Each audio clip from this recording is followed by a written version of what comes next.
মরতে হয় যাও, জান্নাত জাহান্নামের মাঝখানে একটা জায়গা আছে, জায়গাটার নাম হলো আরাফ। এই আরাফের মধ্যখানে যে দাঁড়া, ওখানে যে মালাকুল মউত কাঁপতে থাকবে। মালাকুল মউত বলবে, আল্লাহ সৃষ্টির শুরুতে যদি জানতাম সবাইকে মৃত্যুদান করার পরে, রূহ কবজ করার পরে আমাকেও মরতে হবে, তাহলে এই কঠিন দায়িত্বের ব্যাপারে আপনার কাছে ক্ষমা চাইতাম। আজকে আমারও যে ভাগ্য বরণ করে নিতে হবে সৃষ্টির শুরুতে, আমি এটা কল্পনাই করতে পারি নাই। আল্লাহ বলবেন, নো টক, মুত ইয়া মালাকুল মউত, মরে যা, মরে যাও।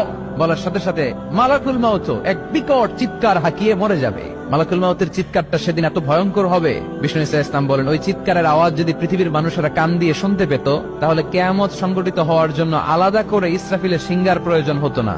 ওই চিৎকারের আওয়াজে প্রতিটা মানুষ কানের পর্দা ফেটে ওই জায়গায় লাশ হয়ে পড়ে যেত। এবার ডানে বায়ে সামনে পেছনে উপরে নিচে কেউ নাই, একজন ছাড়া। জোরে বলতে হবে, তিনি কে?